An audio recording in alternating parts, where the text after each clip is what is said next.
in basic English, a confidence interval is so remember the idea with we don't know the population parameter. So we're taking a sample, conducting an experiment, etc., to try to draw conclusions about the population parameter. We know that our sample is going to give us a mean somewhere in the distribution. So a confidence interval gives us a interval that says the true mean is probably between here and here. And we are 95% certain of that. Or we are 90% certain of that, or we are 99% is pretty much the ones that you're going to use. Okay. So it's a confidence level for the true mean being within this interval because we know that we have our sample mean is somewhere within that sampling distribution that we talked about in chapter 9. But we don't know which one we got. And well, how big the interval changes depending on the value of the percent you choose. So if you want to be 95% certain, you'll get a slightly narrower interval than if you want to be 90%, 99% certain.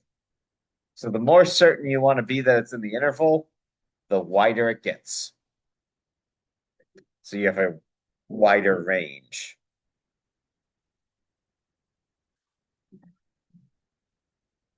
So statistical inference provides methods for drawing conclusions about a population from sample data. And there is no certainty ever. No 100%. No 100%. You theoretically could have drawn the worst possible sample. You could have drawn the 100 shortest people in your sample. That is a possible sample that exists. Not very likely, is it? Most likely, if you conducted a proper random sample, you'll get something that's pretty close. Okay, as long as the sample size is decent. These do not work on anything but simple random sample. Okay, which we always abbreviate SRS. Stratified random sample. I mean, you could, it's not very different.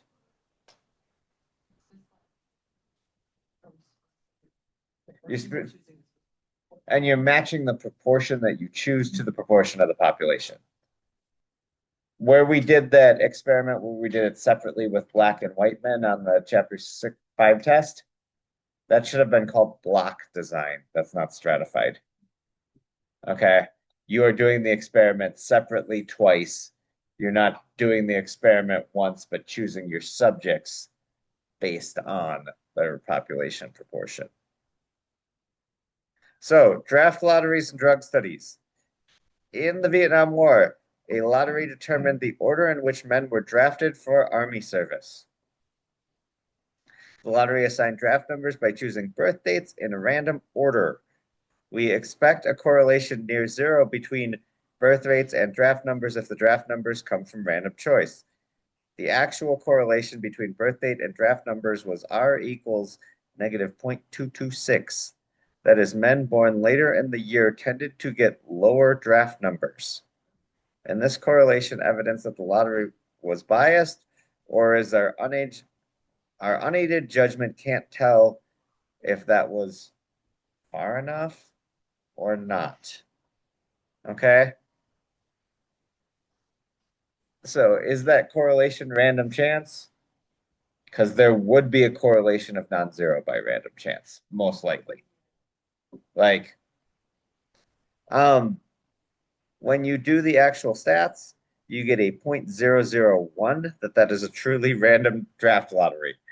0.1% chance that this was truly random. So they probably did like that's a p-value. That's a p-value. Yep. This is linear regression things. There is a way to do that. Your calculator will do the calculations for you. It's called the linear regression t-test. But probability calculations can also protect us from jumping to conclusions when only chance variation is at work. Give a new drug and a placebo to 20 patients. 12 of those taking the drug show improvement, but only 8 taking the placebo do. Seems like the new drug works better, right? But perhaps the difference this large or larger between results in two groups would occur about 1 in 5 times simply by chance variation. There's a 20% chance that this was just random chance.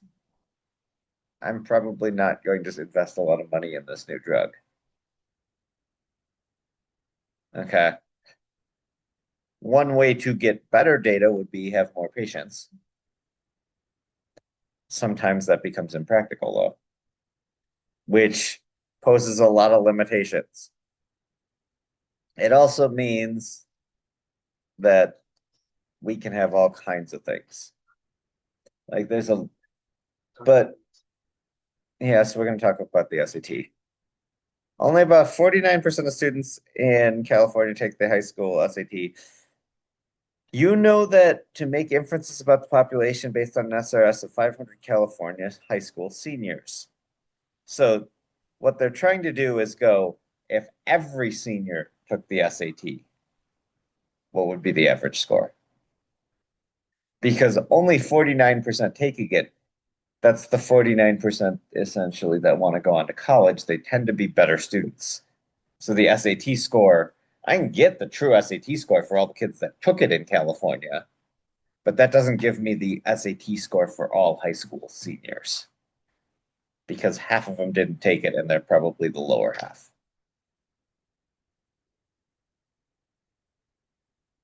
So the mean of our sample was 461. What does that say about the population? It doesn't say it's exactly 461. This is only 500 kids. But it's probably closer to 461 than the average that those that took it, which is somewhere closer to 500. The central limit theorem tells us that 500 scores the distribution of the means will be basically normal. Remember that central limit theorem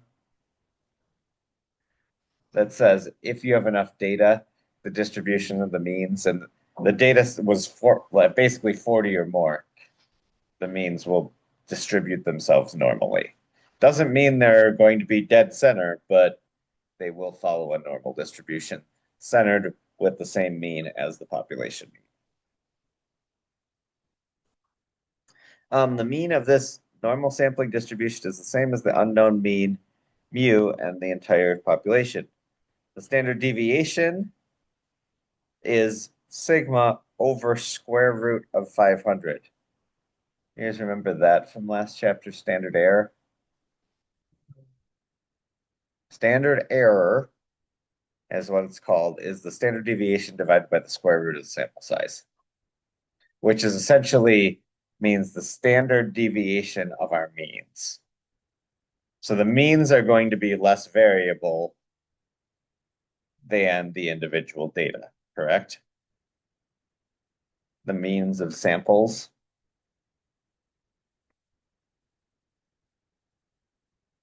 So, my data looks like this, something weird like that. That's not too weird. My means will distribute much more like this. Even with sample sizes as small as 10, my means are going to be much more normal. With this kind of distribution, probably fine. If my distribution is incredibly wacky, like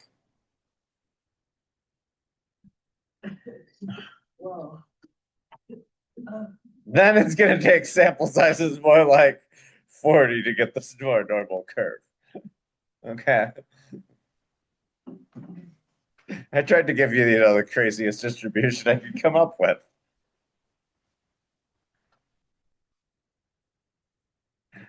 But anything that's symmetric, 10 is probably enough. Especially in chapter 11 when we get to the t-test.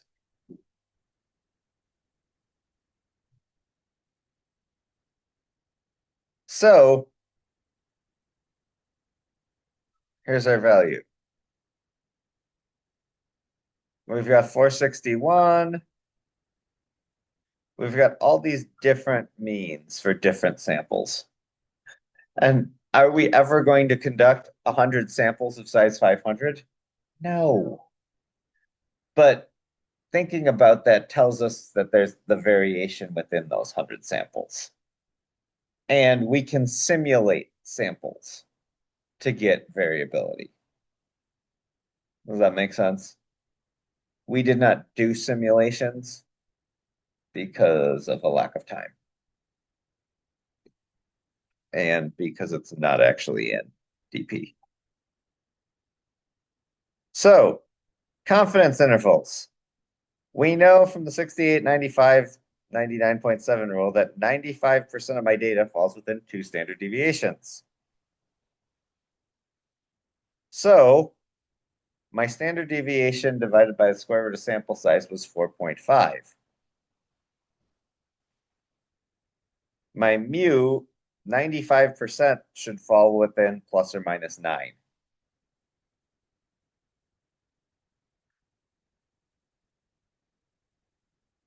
So I can take all of these different sample means that they got, 461, 4, and go plus or minus 9.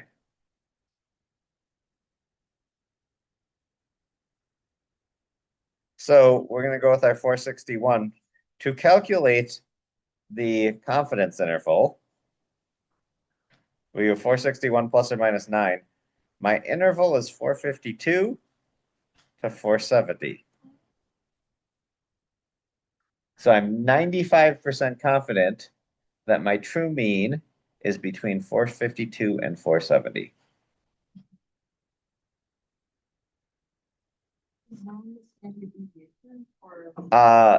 No, 4 point. So this is 95 was 2 standard deviations. So sigma over square root of n was 4.5.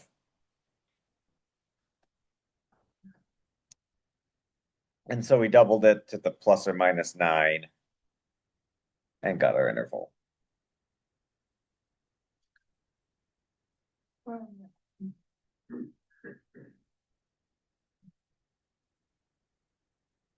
All of our other ones fell within that interval, didn't they?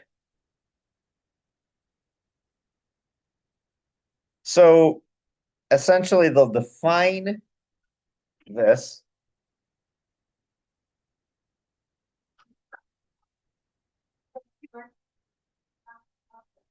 Thank you.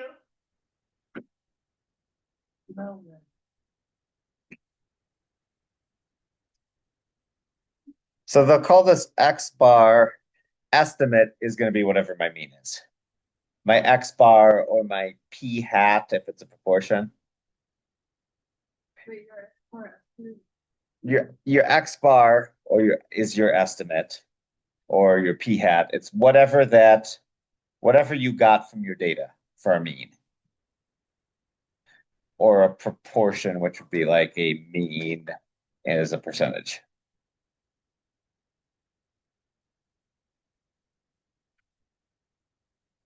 Your margin of error is going to be this thing Z star, which is going to be a Z score. For 95%, it's roughly 2. It's actually 1.96. So it's roughly 2, Z being 2 standard deviations. It's actually 1.96, but I'll show you how I got that in a second. Sigma is then, standard deviation. Sigma is population standard deviation. In chapter 10, we assume we know the population standard deviation. In reality, we rarely do. Okay. What is this whole equation? This is the confidence interval equation. And it's going to be called Z star. I'll talk about how to get that in a second. I want you to do a couple of them by hand to help you with understanding, but your calculator does it all for you. I like that a lot. Like when you take the actual exam, you are going to use your calculator. Do not waste your time on the formula. You will need to specify though my X bar and my sigma and my NR. Use the calculator to calculate my confidence interval because they do answers that appear out of thin air look like you cheated. Will they assume that if I did it all on my calculator? They will not. You can say I did it all on my calculator, but they need to know what you entered. Okay. There is points awarded for what you entered. When you do you guys remember doing the financial calculator? You have to enter that data or you get like 1 out of 4 points. Yeah, nobody did that. And it's financial solver. I'll show you again once we finish stats. This was last fall. So when we did like interest payments and what's your mortgage payment? Mhm.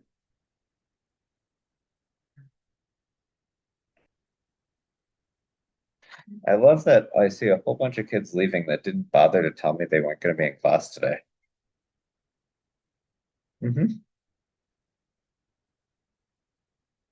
Like, oh, they're going to miss a lab. Uh-oh. It's not a hard lab. Yeah, your lab today is easy. But like, And answering questions from the book. So, confidence level. So we have our mean. Notice most of these, you got different values from within. If the mean, these are 2 standard deviations away, so we're doing a 95%. If the mean falls between there, the interval is going to overlap with the true mean. This one doesn't. This one was out here for almost at 3 standard deviations. That doesn't happen very often, but it does happen. Even more than 3 standard deviations does happen. Again, not very often, but it does happen. So do not assume it won't happen. Understood?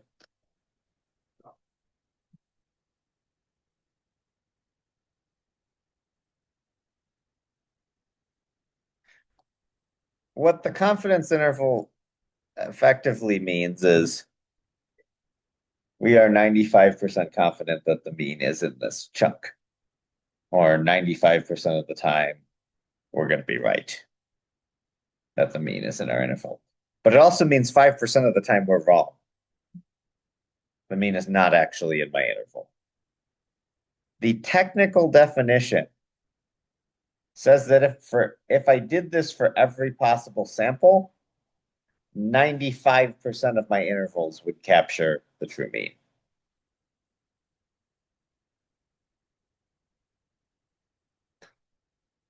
So, yes, you never take every possible sample from a population, correct?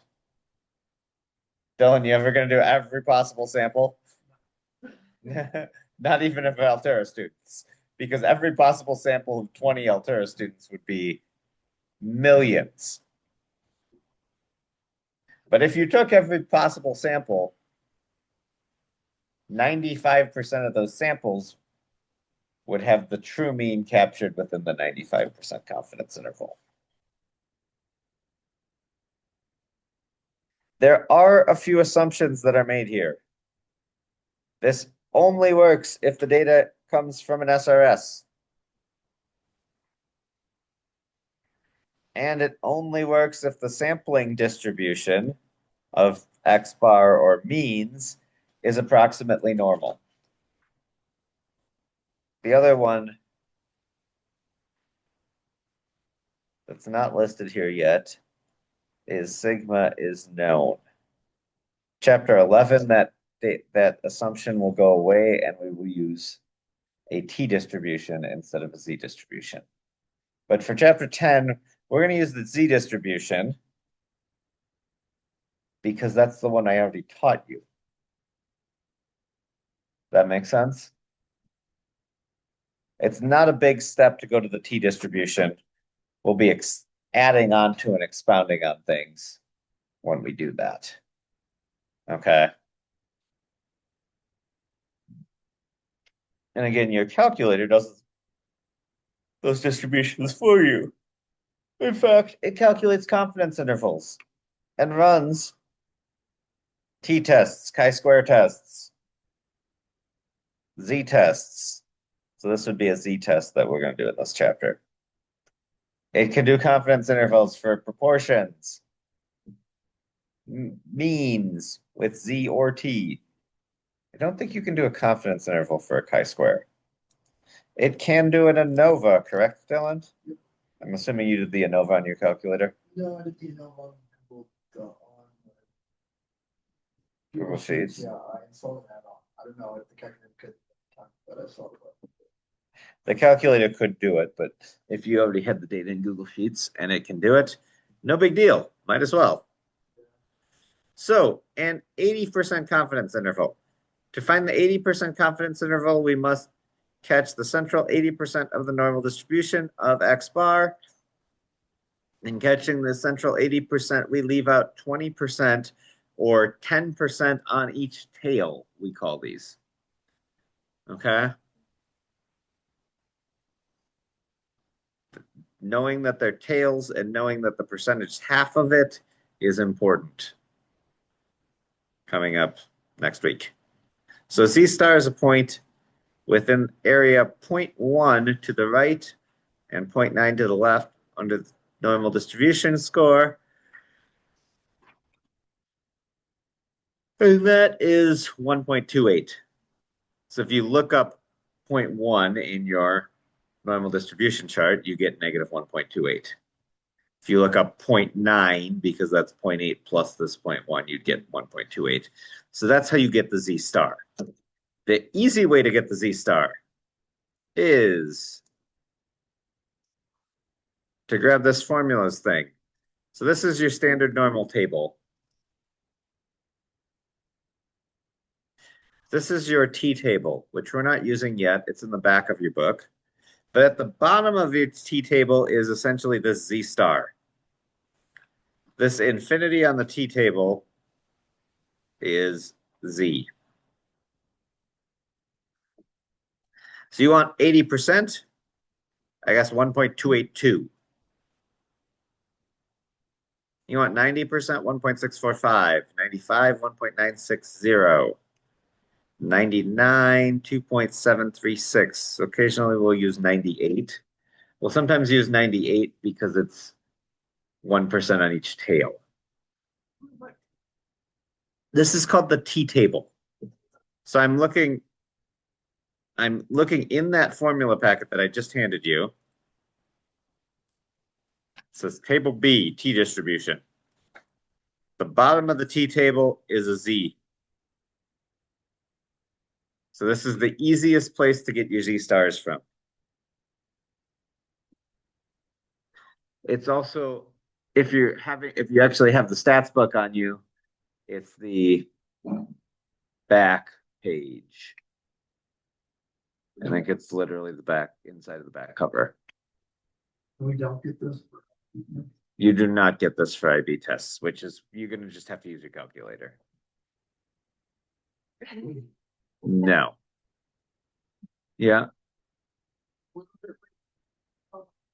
Okay. If we're not here, we'll be in the lab. Mm-hmm. Yes, you do not. You might want to get 90, 95, and 99% memorized for these. 1.645, 95, 1.96, 99, 2.576.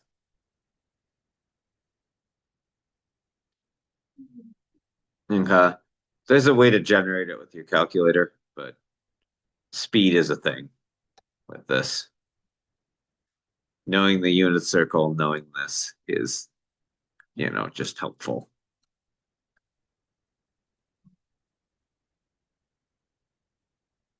I want you to do like 4 of these by hand before you use a calculator. Does that make sense?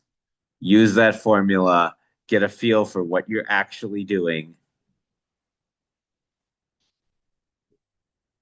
because it does help you. That's chi-square. I don't need that right now, but it helps you understand what you're doing.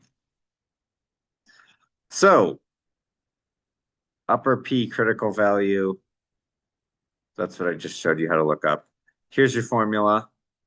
I showed you that already. The Z star is the value from the table. So let's go through and do this. Let's do an actual problem.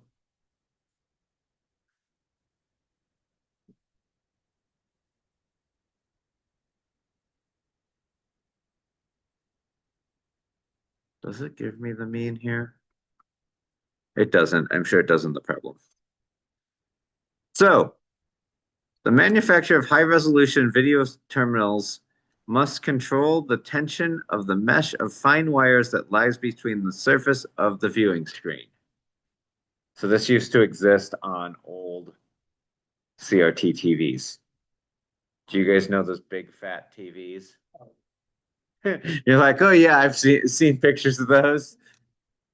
My parents had one when I was really little. Maybe, maybe your parents still had one when you were little. Yeah.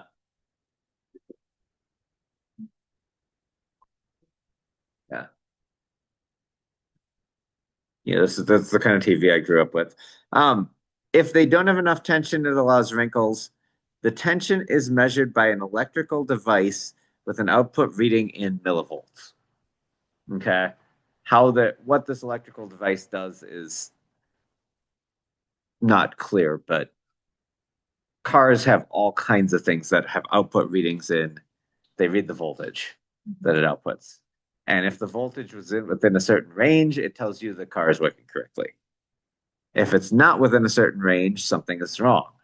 Either the sensor's gone bad or the car is not running quite right. So that's a common thing. So we get these readings. Here are the tension readings from an SRS of size 20. And I'll explain these steps, and then it's going to give you at the end of this what's called the inference toolbox. So there's 4 steps that you need to do when you're doing statistical inference. It tells me sigma is 43 millivolts. Okay. So step 1, identify the population of interest in the parameter I want to draw conclusions about. So this is a sample of 20 TV screens produced today. What is my population? It's all the TV screens produced today. I don't know how many there are, but it's all of them. Okay. Is the video terminals produced on the day in question? We want to estimate its mean. Choose appropriate inference procedures. Well, the only one you know is the Z confidence interval. So that's our appropriate inference procedure. Okay. Eventually, there you're going to have like 6, 7, 8 choices. It's generally pretty clear which one you're going to use, but there's a couple of things to watch out for. And we must verify the conditions for the test. Condition number 1 was that this comes from an SRS. Hey, it says it does. So we need to write in step 2, SRS, check mark. Or if it's actually the IB exam, and you need to make sure you guys all write legibly. I can mostly read yours. Everybody can look at themselves because there was something that was hard to read on every one of the five of yours. I know you're trying to write fast, but make sure you write legibly. Because I really would hate for you to lose points because they couldn't. Like, I don't know what that says. They won't assume. They can't assume. That's not fair to kids that they know did it correctly. And it's also not fair to kids that tried and definitely didn't do it correctly, that just aren't getting the points for them to give in to somebody else. Um, Another thing is sigma is known. That was one of our. And the last thing is normality. So how can we check normality?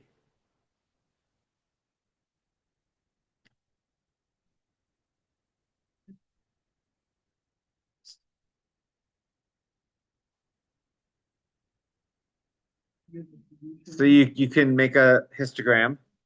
You could make a stem and leaf plot. You could make a normal probability plot. The stem and leaf plot you do by hand. The normal probability plot or distribution or histogram, just do with your calculator. Okay, we've got a stem and leaf plot. It's not super abnormal. With n size 20 with data that's sort of slightly normal, good enough. This normal probability plot, again, not that straight of a line, but it's not that far off. With sample size 20, unless you have extreme deviations from normal, this is normal enough for these procedures. Okay, because we're doing means. So that's this using the central limit theorem and my checks for normality. It's not extremely abnormal. So Normal distribution that's at its full. you won't have anything that's really follows that bell curve great in a small sample size. And when it's a large sample size, it doesn't even matter if it follows a bell curve. Okay, step 3 is actually carry out the test. The mean, if you entered all the data in your calculator, you could just run the one variable statistics. It'll give you the mean, standard deviation. So here's my mean. It gives it to me in the problem. This is a 90% confidence interval. So my Z star, 1.645, that comes from down here, 90%, 1.645. Some point, hopefully, you'll get those memorized, but it takes a few days. Sigma, it told me that was 43 divided by square root of 20, which is 306.3 plus or minus 15.8, giving me an interval 290.5 to 322.1. Interpret the results in the context of the problem. We are 90% confident that the true mean tension in the entire batch of video terminals produced on this particular day is between 290.5 and 322.1 millivolts. Notice the context things that I said. 90% confident. That's my interval. I talked about what I was actually measuring. I wanted to draw conclusions about the mean of the batch of video terminals produced this day. I gave my interval and I gave the units. Okay. Interpretation is the thing in stats. You might, sometimes we're going to give this in very statistical jargon, but your final conclusion needs to be one that your grandma could understand. Okay? she might not have any idea what the millivolt reading is. So like the sensor reads out, it should be between here and here. Okay. You don't need to understand the details of how this sensor works or all of this other details and what it's actually doing, getting these data points to be able to draw that conclusion.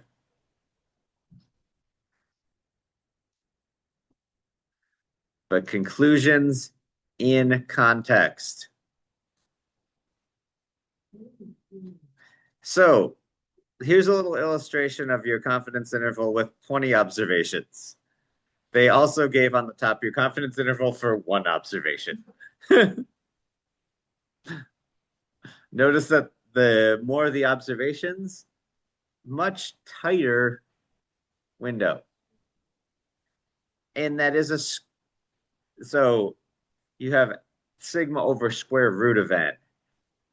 Doubling it does not half your window size. It does based on a square root relationship. So doubling would be like 1 point. You'd shrink by like 1.41, which is square root of 2. Okay.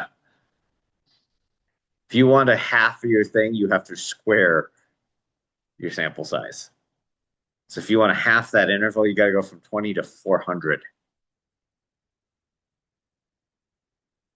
No, you have to go from 20 to 80. Sorry. Half you squaring the scale factor. 2. You have to go from 20 to 80, not 20 to 40. So here's your inference toolbox. Key things: identify population of interest and what parameter you want to draw conclusions about. This doesn't need to be long. Usually theirs are longer than I think you need to be.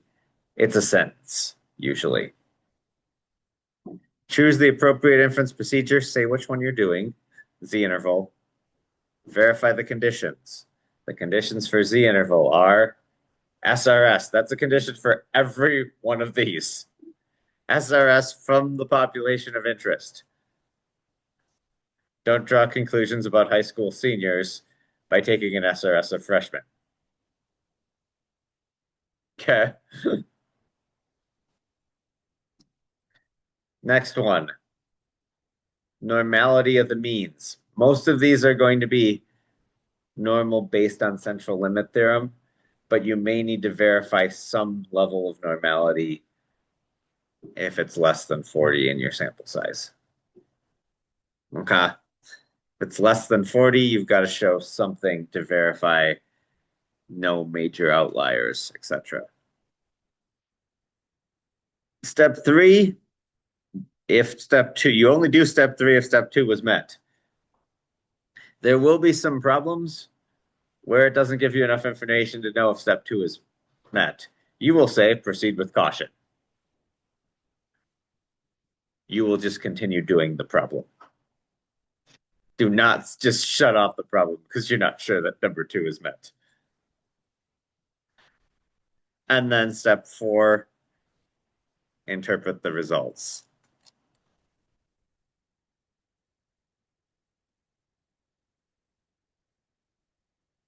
So if we want to change the confidence level,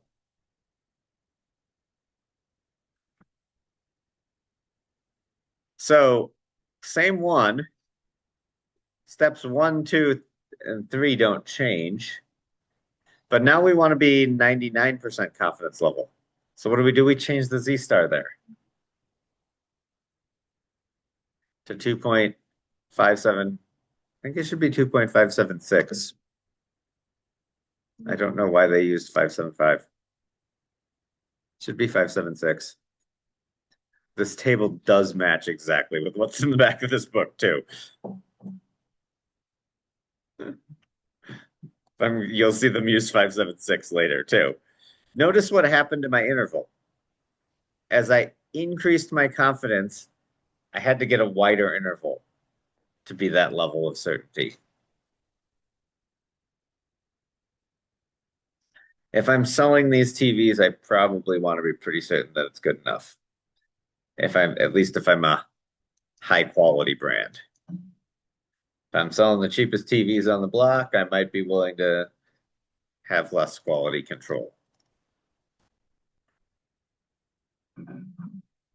So, choosing a sample size. How many do I need to get within a certain range? So, company management wants to report the mean screen tension for the day's production within plus or minus 5 with a 95% confidence interval. So, you had estimate plus margin of error. Margin of error is going to be plus or minus 5. Margin of error was z star times sigma over square root of n. So they now want 95%. 1.96, 43 over square root of n has to be less than or equal to 5. So effectively, we're going to solve this for equals 5. So I will multiply both sides by square root of n.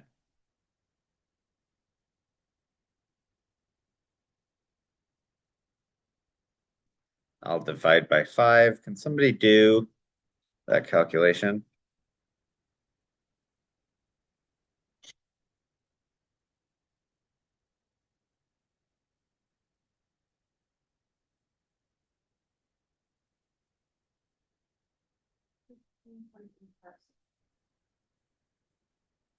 And then what do I need to do to get n? Square both sides. So what do we get when we square this? 204.1. How many do I need to have in my sample? 285, that's always got to round up. Because 284 will be slightly over. So I need a sample of 285 PVs. That's a lot to sample. They might have to live with not as good of a margin of error as they want. Or maybe it's easier to sample and they should just check everyone. Okay. Cautions to use. The data must be in SRS. We are completely safe if actually carried out from a random selection of an SRS. We are not in great danger if the data can plausibly be thought to be observations taken from a random sample of the population. Okay. If sometimes you can't get a true random sample, but if it's plausible, we're probably going to go ahead and do it. The formula is not correct for probability sampling designs that are more complex than an SRS. There are correct methods for that. You do not learn that in a first statistics class. Okay. If you are a statistician doing complicated samples, you need to take a few more stats classes. There's other methods. There's other statistical calculators. You're probably not going to be using a TI Nspire at your job. You're just going to use Google Docs or Google Sheets, or a lot of times what you use is Excel. And then if you're a statistician, you have a special statistical software that can do all of those for different sample types. And if you put your data in Excel, all stats software reads Excel sheets, which is great so that you don't have to enter. You can use 4 different ones that might be better for different things, but you can enter your data once, save it in an Excel file, and just import it into every program. There is no correct method for inference from data that is haphazardly collected with bias of unknown size. So if you did a bad job collecting your data, inference can't fix it. Period. Because X bar is strongly influenced by extreme outliers. Outliers can have a large effect on the confidence interval. You should search for outliers and try to correct them or justify the removal before computing the interval. Okay. If the sample size is small, the population is not normal. The true confidence interval will be different. So if your population is not normal and it's a small sample size, sorry, you really just can't use this. And the last one, for this method, you have to know sigma, the population standard deviation. If you know the population standard deviation, you often have a pretty good idea what the population mean is. There are some cases where we have a pretty good idea of the population standard deviation because we know it from past experience. So sometimes it is realistic. You get a slightly tighter interval than if you have to do it from calculations. Okay, does that make sense for a confidence interval? Do you think you can do these? Okay, we've got 15 minutes, so please try some.